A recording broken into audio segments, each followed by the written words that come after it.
जो हम स्टार्ट करने लगे ना वो है जेनेटो यूरिनरी सिस्टम। ठीक है, हमारा जो जेनेटो यूरिनरी सिस्टम। ठीक है, हम वैसे ज़्यादातर जो इस आपके ये ना यहाँ सिर्फ जो यूरिनरी रिलेटेड ड्रग्स है ना वो डिस्कस करेंगे हम। ठीक है, अच्छा इसके लिए ना 3 जो कैटेगरीज है ना वो डिस्कस मतलब समझो कि आपकी दी हुई। एक है जो डायूरेटिक्स, ठीक है, जो बेसिकली यूरिन की आउटपुट को कंट्रोल कर रही होती हैं। ठीक है, दूसरी हैं बच्चों यूट्राइन मसल रिलैक्सेंट और तीसरी हैं यूट्राइन मसल कॉन्ट्रैक्टर्स। ठीक है, आज का जो हमारा टॉपिक है वो है डायूरेटिक्स। ठीक है, डायूरेटिक्स। ठीक है, बेसिकली यूरिन की आउटपुट को जो कंट्रोल करते हैं उनको हम क्या कहते हैं बच्चों, डायूरेटिक कहते हैं। ठीक है, अब आपको पता होगा कि यूरिन कौन सा आर्गन बनाता है, किडनी बनाता है, और किडनी का बच्चों जो फंक्शनल यूनिट है वो क्या है, नेफ्रॉन है। तो बेसिकली आज हम जितनी भी दवाइयां डिस्कस करेंगे ना फार्माकोलॉजी में वो नेफ्रॉन के ऊपर एक्ट कर रही होंगी। ठीक है, या नेफ्रॉन के ऊपर जो चीज एक्ट करती है उसके ऊपर वो क्या कर रहे होंगे, एक्ट कर रहे होंगे। अगर आप स्ट्रक्चर देखो ना नेफ्रॉन का तो सिंपली बना होता है, सबसे पहले वुमेन कैप्सूल होता है। ठीक है, उसके बाद बच्चों ट्यूब्यूल्स होती हैं आपकी, फिर लूप ऑफ हेनले होता है और फिर क्या होता है, कलेक्टिंग डक्ट होता है। ठीक है, इसको मजीद स्पेसिफाई करें तो यहाँ बच्चों ग्लोमेरुलस आ जाता है। ठीक है, ये वुमेन कैप्सूल आ जाता है। ये बच्चों आपकी होती है प्रॉक्सिमल ट्यूब्यूल्स, ये होती है आपकी डिसेंडिंग। ठीक है, ये बच्चों होती है असेंडिंग। ठीक है, और ये आपकी डिस्टल ट्यूब्स आ जाती है, और यहाँ पे फिर बच्चों क्या आ जाती है, कलेक्टिंग डक्ट आ जाती है।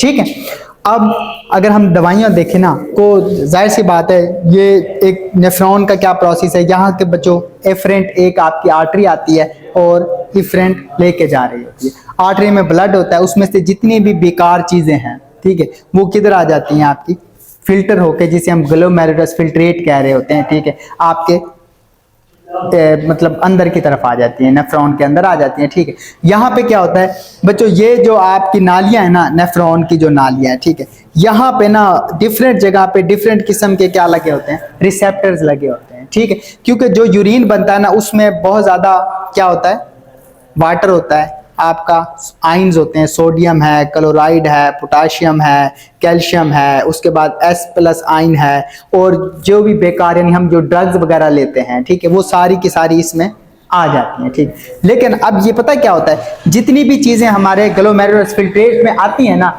उसमें से 90% को हम क्या कर लेते हैं, वापस रीअब्सॉर्ब कर लेते हैं। ठीक है, इसमें वाटर भी है और बहुत सारे क्या हैं बच्चों आपके इलेक्ट्रोलाइट यानी मिनरल्स वगैरह भी शामिल हैं। ठीक है, जब हमें मतलब कोई ऐसी प्रॉब्लम्स आती है कि हमने अपने बॉडी में से फ्लूइड को क्या करना है, निकालना है। ठीक है, तो तब हम डायूरेटिक बेसिकली क्या कर रहे होते हैं, आपके यूरिनरी आउटपुट को ज्यादा कर रहे होते हैं और आपकी बॉडी से फ्लूइड को क्या कर रहे होते हैं बच्चों, बाहर निकाल रहे होते हैं, किस, यूरिन की फॉर्म में। ठीक है, अब जाहिर सी बात है जब बच्चों पानी आपकी बॉडी से निकलता है ना तो वो अकेला नहीं निकलता। मैंने कहा ना कि जब आपका ब्लड फिल्टर होता है तो उसमें बहुत सारी चीजें शामिल होती हैं जो यहाँ आपकी एग्जांपल दी हुई है। ठीक है, अच्छा बच्चों इधर आपकी ना प्रोटोटाइप 4-5 क्लासेस दी हुई हैं। थायाजाइड डायूरेटिक्स हैं, ठीक है, लूप डायूरेटिक्स हैं, पोटाशियम स्पेरिंग डायूरेटिक्स हैं, कार्बोनिक एनहाइड्रेज इनहिबिटर हैं और ऑस्मोटिक डायूरेटिक्स हैं। ठीक है, आज का जो बच्चों हमारा टॉपिक्स है वो है क्या, थायाजाइड डायूरेटिक। ठीक है, उसमें एक ड्रग जो लिखी हुई है वो है क्लोरोथायाजाइड। ठीक है, अब बच्चों ये क्या है, ये बेसिकली आपकी सोडियम की अब्जॉर्प्शन करवाती है, सोडियम की जो रीअब्जॉर्प्शन है उसको कहाँ से, ये डिस्टल, ये कौन सी ट्यूब थी बच्चों, डिस्टल कॉन्वोल्यूटेड ट्यूब्यूल्स हम इसको कह रहे हैं। ठीक है बच्चों, यहाँ पे सोडियम की क्या होती है बच्चों, अब्जॉर्प्शन होती है नॉर्मली। ठीक है, कि यहां से वो निकल के किधर आ जाता है, आपकी बॉडी में आ जाता है।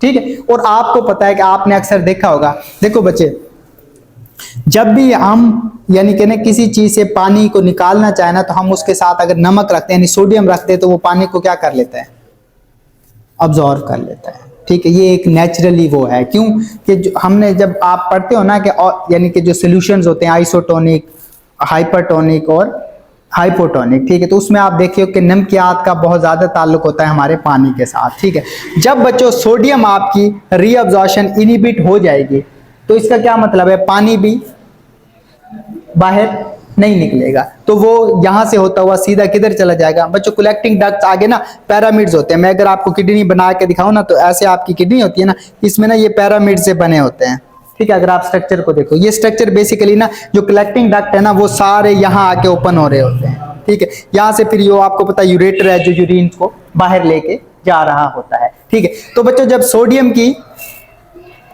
रीअब्जॉर्प्शन क्या हो गई है, इनहिबिट हो गई है, तो इसका मतलब है सोडियम और पानी दोनों कलेक्टिंग डक्ट में जाएंगे, और कलेक्टिंग डक्ट से फिर बच्चों आपके ये पैरामिड जो बने, और इससे फिर बच्चों आपके यूरेटर के जरिए ब्लैडर में चले जाएंगे। तो ये ड्रग कहाँ एक्ट कर रही है, डिस्टल कॉन्वोलेटेड ट्यूब पे एक्ट कर रही है। किसके ऊपर एक्ट कर रही है, सोडियम के रीअब्जॉर्प्शन को इनहिबिट करवा रही है, ठीक है।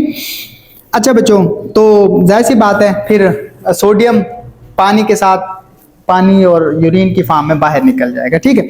अच्छा, इसके यूजेस बच्चों अब हम कब करते हैं, हाइपरटेंशन में करते हैं, क्योंकि हाइपरटेंशन क्या होती है, ब्लड प्रेशर का ज्यादा हो जाना। ज्यादा कब होता है, बेसिकली ब्लड प्रेशर वो प्रेशर होता है जो हमारा हार्ट हमारी वेसल्स के ऊपर लगा रहा होता है। तो इसमें अगर हम फ्लूइड को कम कर देना, तो हार्ट के ऊपर जो वो यानी कि समझो कि जो हार्ट जोर लगा रहा है वो क्या हो जाएगा, कम हो जाएगा। तो इसलिए हम हाइपरटेंशन में इसको दे रहे होते हैं। या कंजेस्टिव हार्ट फेलियर, इसमें भी हार्ट इतना काबिल नहीं होता कि आपकी बॉडी की नीड्स को पूरा कर सके, तो उसको लोड कम करने के लिए भी हम फ्लूइड को क्या कर रहे होते हैं बच्चे, बॉडी से निकाल रहे होते हैं, ठीक है। तीसरा हाइपर कैल्शियूरिया, यानी कि अगर कैल्शियम का लेवल ज्यादा हो जाए तो तब भी हम इसको क्या कर रहे होते हैं, दे रहे होते हैं, ठीक है। अच्छा, एडवर्स इफेक्ट में क्या है, सिंपल है, क्योंकि आपको मैंने बच्चों देखा ना कि ये आपके क्या है, इलेक्ट्रोलाइट्स हैं, ठीक है। तो जब हम ज्यादा मिकदार में देते हैं तो आपका इलेक्ट्रोलाइट भी साथ निकल जाते हैं, बॉडी में इनकी फिर क्या हो जाती है, जो बैलेंस है वो इम्बैलेंस की तरफ चला जाता है, ठीक है। आगे हम चलते हैं बच्चों, और इसकी फार्माकोकाइनेटिक सिंपली आप इसको ऑरली दोगे, ठीक है। हाफ लाइफ इसकी 40 घंटे है, ठीक है। और यूरिन के जरिए ये आपकी बॉडी से क्या हो जाएगी, बाहर खारिज हो जाएगी, ठीक है बच्चों। क्लोरोथायराइड के बारे में कोई मसला तो नहीं है, ठीक है, ये आपको याद रहेगा। आगे हम चलते हैं बच्चों, दूसरी जो आपकी ड्रग्स है वो है लूप डायूरेटिक। क्या बच्चे, लूप डायूरेटिक। मैं आपको ना ये लूप को दोबारा भी बना देता हूँ। ये बच्चों आपके ना वुमेन कैप्सूल, ठीक है, ये आपकी है लूप डिसेंडिंग है, और ये क्या है बच्चों, असेंडिंग। लूप ऑफ हेनले इसको क्या रहे होते हैं बेसिकली, ठीक है। अब इस पे ना मतलब डिफरेंट लेवल पे डिफरेंट जो आपके ना वो चैनल्स हैं वो लगे हुए हैं। मतलब कहीं पे आपका पानी की रीअब्जॉर्प्शन हो रही है, कहीं पे कैल्शियम की हो रही है, कहीं पे क्लोराइड की हो रही है, कहीं पे आपकी सोडियम की हो रही है, ठीक है। ये सबसे कॉमनली यूज होने वाली ड्रग है, ठीक है। ये फुरेसामाइड आपने सुना होगा, लासिक्स के नाम से आती है, ठीक है। वो टैबलेट फॉर्म में भी होती है और इंजेक्शन फॉर्म में भी दे रही होती है। जब भी किसी को ब्लड प्रेशर बहुत ज्यादा इमरजेंसी कंडीशन में हम इसको क्या कर रहे होते हैं, दे रहे होते हैं। अब ये एक्ट कैसे कर रही है इसके बारे में हमने पढ़ना है, ठीक है बच्चों। ये ना सोडियम, पोटाशियम और क्लोराइड की जो चैनल्स है ना उनके ऊपर एक्ट करती है। कहाँ पे, ये बच्चों ये आपका असेंडिंग लूप ऑफ हेनले है।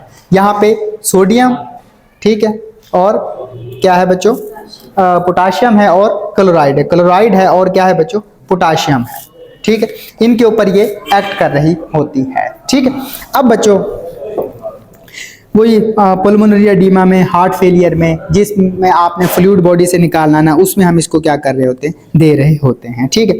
अब लूप डायूरेटिक मैंने कहा ना कि बच्चों आप इसको इंजेक्शन की फॉर्म में भी दे रहे होते हैं और ऑरली भी हम इसको दे रहे होते हैं, ठीक है। ये भी आपके यूरिन में सिंपली क्या हो जाती है, एक्सक्रीट हो जाती है। दूसरा बच्चों हाइपोटेंशन काज करती है, हाइपोकलीमिया काज करती है, और हाइपोमैग्नीशियम और ओटेटोटॉक्सिसिटी काज कर रही होती है। क्योंकि ये सारे चीजें निकल जाएंगी तो इनकी कमी काज कर रही हो, ठीक है। निकलने का ये मतलब है कि यहाँ से इनकी रीअब्जॉर्प्शन होती है वो नहीं होगी, तो ये फिर सीधे ही आपके यूरिन में चले जाएंगे और साथ में फ्लूइड को भी ले जाएंगे। तो उसकी वजह से यूरिन की आउटपुट क्या होगी बच्चों, ज्यादा होगी। इसलिए ना जब हम ये लासिक्स देते हैं, ये कॉमनली यूज होने वाली ड्रग है, तो हम कहते हैं कि शाम को आपने ये नहीं यूज करनी, क्योंकि अगर शाम को यूज करेगा तो उसको नींद में बार बार यूरिनेशन होगी, तो उसकी नींद क्या होगी, खराब होगी। तो मतलब आपने सुबह के टाइम इसकी डोज को ले लेना है, वो मेंटेनेंस के लिए, ठीक है। इमरजेंसी में भी हम इसको यूज कर रहे होते हैं, ठीक है। आगे हम चलते हैं बच्चों, आ जाती है पोटाशियम स्पेयरिंग डायूरेटिक्स। क्या बच्चों, पोटाशियम स्पेयरिंग डायूरेटिक्स, ठीक है। अब ये स्प्रिनोलैक्टोन के नाम से आ रही होती है, ठीक है। अब बच्चों ये क्या करती है, ये एक्ट कर रही होती है आपकी जो है ना कलेक्टिंग ट्यूब्स हैं, ठीक है। ये सॉरी हाँ, यहाँ पे ये आपकी प्रॉक्सिमल कलेक्टिंग, ये डिस्टल कॉन्वोल्यूटेड, और ये क्या है बच्चों, कलेक्टिंग डक्ट है। क्या है बच्चों, कलेक्टिंग डक्ट या कलेक्टिंग ट्यूब्यूल्स हम इसको कह रहे होते हैं। ये बेसिकली कहाँ पे एक्ट करती है, यहाँ पे एक्ट कर रही होती है। ये एक्ट कैसे कर रही होती है, ठीक है। ये बच्चों एक आपका ना क्या कहते हैं कि ग्लैंड है, ठीक है, एड्रीनल ग्लैंड जिसे हम कह रहे होते हैं, ठीक है। ये अब अगर आप किडनी आपने ऐसे पढ़ी होगी ना किडनी, तो इसके ऊपर ना ऐसे क्या बना होता है, आपका एड्रीनल ग्लैंड बना पड़ा होता है, ठीक है। ये काफी सारे हार्मोन सिक्रीट कर रहा होता है, जिसमें से एक एल्डोस्टेरॉन भी क्या है बच्चों, आपका एक हार्मोन है, ठीक है। ये बेसिकली उसको क्या करता है बच्चों, इनहिबिट कर रहा होता है, ठीक है। वो बच्चों यहाँ पे क्या करता है, एक्ट करता है, ठीक है। अब ये यहाँ पे ना एक चैनल बना हुआ है, किसका बच्चों, सोडियम का और पोटाशियम का, ठीक है। ये चैनल कैसे एक्ट करता है, ये ऐसे एक्ट करता है कि ये सोडियम को बाहर निकालता है और पोटाशियम को क्या कर रहा होता है, अंदर की तरफ मूव करवा रहा होता है, ठीक है। ये आपने अगर एक्शन पोटेंशियल पढ़ा होगा ना, तो वहाँ शायद आपके माइंड में हो कि एक चैनल होता है कि वो इस तरह चल रहा होता है कि अगर फॉर एग्जांपल के तौर पे 3 सोडियम बाहर जाएंगे ना, तो 2 पोटाशियम क्या आएंगे, अंदर आएंगे, ठीक। मुझे एग्जैक्ट उसके नंबर याद नहीं है, लेकिन इस तरह से ये क्या कर रहा होता है, काम कर रहा होता है, ठीक है। तो इसमें क्या होगा कि ये जो है ना, सोडियम की रीअब्जॉर्प्शन को क्या कर रहा होता है, प्रिवेंट कर रहा होता है, ठीक है, उसको रीअब्जॉर्ब नहीं होने देता, ठीक है।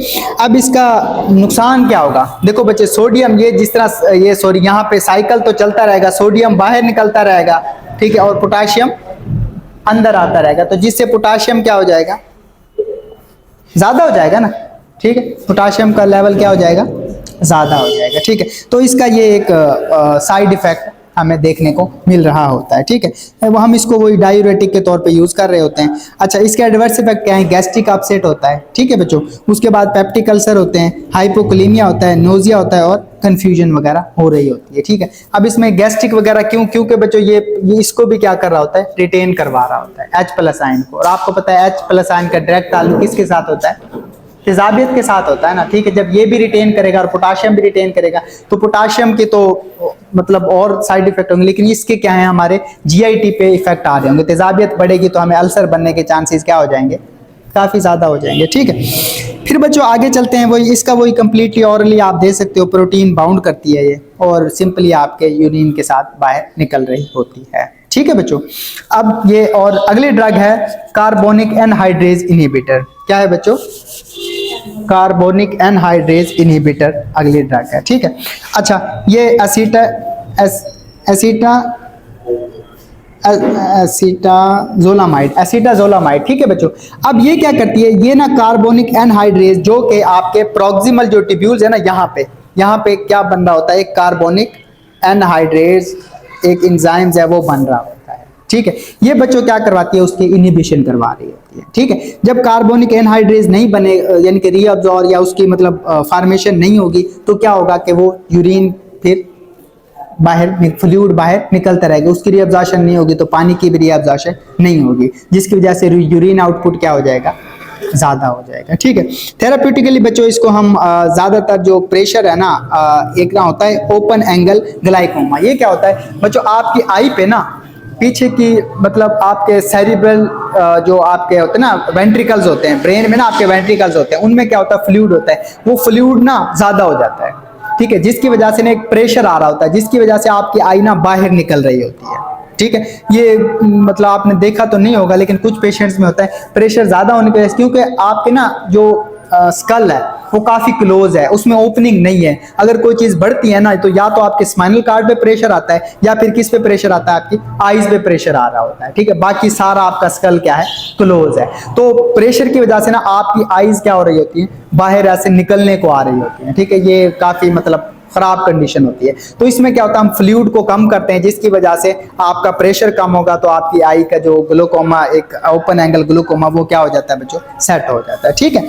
उसमें हम इसको यूज कर रहे होते हैं। लेस कॉमनली हम इसको prophylaxis of the acute mountain sickness में भी हम इसको क्या करते हैं, यूज कर रहे होते हैं, ठीक है। इसको बच्चों ऑरली देंगे और प्रॉक्सिमल ट्यूब से एक्सक्रीट हो रही होगी। ये पोटाशियम डिप्लीशन कराती है और रीनल स्टोन फॉर्मेशन का क्या कर रही होती है, काज कर रही होती है, ठीक है। लास्ट में बच्चों आपके ऑस्मोटिक डायूरेटिक्स है, मैनिटोल जिसे हम कह रहे होते हैं।